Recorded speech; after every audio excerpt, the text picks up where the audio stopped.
Hello, ഇന്ന് നമുക്ക് നല്ല അടിപൊളി കല്ലുമ്മക്കായയുടെ ഫ്രൈ ഉണ്ടാക്കി നോക്കിയാലോ. ഞാനിവിടെ രാവിലെ ദോശയുടെ ഒപ്പം കഴിക്കാൻ വേണ്ടിയിട്ടാണ് ഇത് ഉണ്ടാക്കുന്നത്. അപ്പം ഞാനിത് ക്ലീൻ ചെയ്ത് തലേന്ന് രാത്രി തന്നെ ഫ്രിഡ്ജിൽ എടുത്ത് വെച്ചിട്ടുണ്ടായിരുന്നു. അപ്പോൾ രാവിലെ ആകുമ്പോഴത്തേക്ക് അത് ഓപ്പണായിട്ട് വന്നോളും. അപ്പം നമുക്ക് പെട്ടെന്ന് അതിലുള്ളതൊക്കെ സ്പൂൺ ഉപയോഗിച്ച് എടുക്കാൻ പറ്റും. അപ്പോൾ ഞാൻ ഓരോന്നും സ്പൂൺ ഉപയോഗിച്ചിട്ട് അതിലുള്ള ഇറച്ചിയൊക്കെ മാറ്റി വേറൊരു പാത്രത്തിലേക്ക് ഇടുന്നുണ്ട്.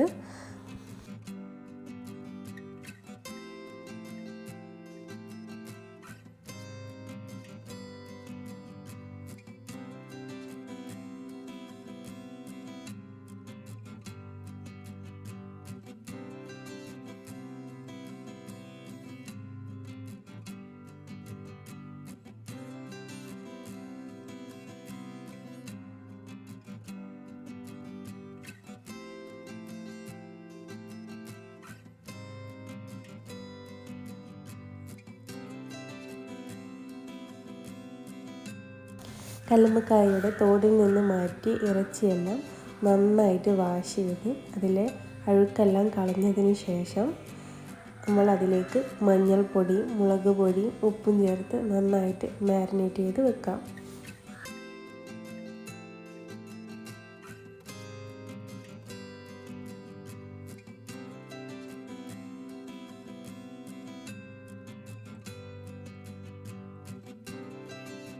ഇത് ചൂടായ ഒരു പാനിലേക്ക് എണ്ണ ഒഴിച്ചതിന് ശേഷം ഒന്ന് ഫ്രൈ ചെയ്യാൻ വേണ്ടി അതിലേക്ക് ഇടുക.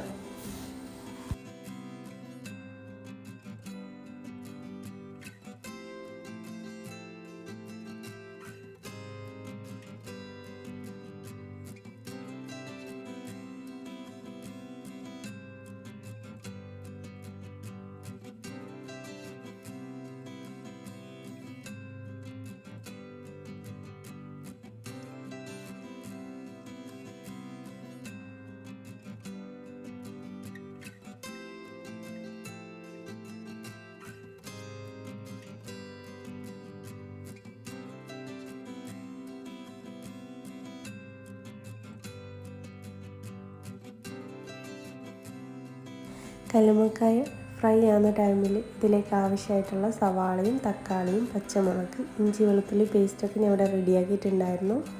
അപ്പോൾ ഇത് അത്യാവശ്യം നന്നായിട്ട് ഫ്രൈ ആയിട്ടുണ്ട്. ഇനി നമുക്ക് വേറൊരു പാത്രത്തിലേക്ക് എണ്ണ ഒഴിച്ച് അല്പം വലിയ ജീരകം ഇട്ട് പൊട്ടിച്ചതിന് ശേഷം അതിലേക്ക് നമ്മൾ ചതച്ച് വെച്ച ഇഞ്ചി വെളുത്തുള്ളി പേസ്റ്റ് ഇട്ട് അതിൻ്റെ പച്ചമണം മാറുന്നത് വരെ നന്നായിട്ട് വഴറ്റിയെടുക്കുക.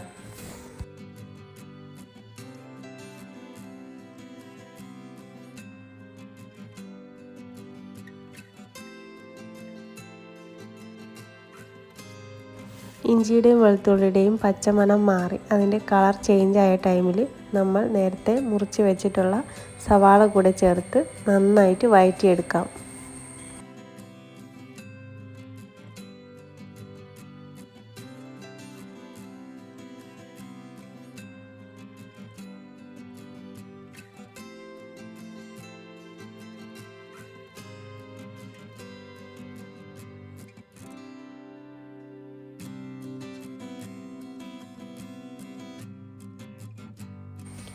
സവാള വാടി വന്നതിന് ശേഷം നമുക്ക് അതിലേക്ക് തക്കാളി കൂടെ ചേർത്ത് നന്നായിട്ട് വഴറ്റിയെടുക്കാം.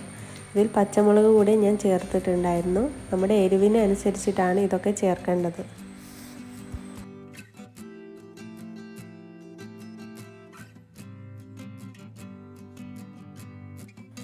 സവാളയും തക്കാളിയൊക്കെ നന്നായിട്ട് വാടി വന്നതിന് ശേഷം നമ്മൾ അതിലേക്ക് പൊടികളൊക്കെ ചേർക്കണം.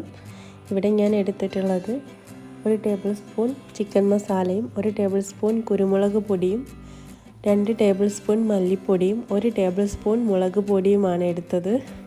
ഇതിലേക്ക് കുറച്ച് മഞ്ഞൾപ്പൊടി കൂടെ ചേർത്ത് നന്നായിട്ട് വഴറ്റിയെടുക്കാം. കല്ലുമ്മക്കായയുടെ ഫ്രൈയിൽ നമ്മൾ അധികം മസാല ചേർക്കേണ്ടതില്ല. കല്ലുമ്മക്കായയുടെ ടേസ്റ്റ് നഷ്ടപ്പെടും. അതുകൊണ്ട് തന്നെ ഇതിലേക്കെല്ലാം അളവ് കുറച്ചിട്ടാണ് മസാലകളൊക്കെ ചേർക്കേണ്ടത്.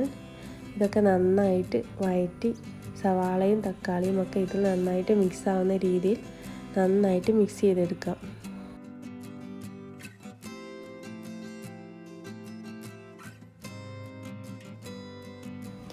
ഫ്രൈയിലേക്ക് കറിവേപ്പില കൂടി ചേർത്ത് നന്നായിട്ട് ഇളക്കുക. അതിനുശേഷം നമ്മൾ ഫ്രൈ ചെയ്ത് വെച്ചിട്ടുണ്ടായിരുന്ന കല്ലുമ്മക്കായ കൂടെ ചേർത്ത് നന്നായിട്ട് മിക്സ് ചെയ്യുക. നമുക്ക് ആവശ്യമുണ്ടെങ്കിൽ വെള്ളം കൂടി ചേർക്കാം, കാരണം വെള്ളം കൂടി ചേർത്ത് കഴിഞ്ഞാൽ കല്ലുമ്മക്കായയുടെ ടേസ്റ്റ് നമ്മുടെ സവാളയിലേക്കൊക്കെ നന്നായിട്ട് ഇറങ്ങും. അപ്പോൾ ഞാനിവിടെ അല്പം വെള്ളം ഒഴിച്ചിട്ടുണ്ട്. ആ വെള്ളം നന്നായിട്ട് വറ്റുന്നത് വരെ നമുക്ക് ഇത് ഒന്ന് തിളപ്പിച്ചെടുക്കാം.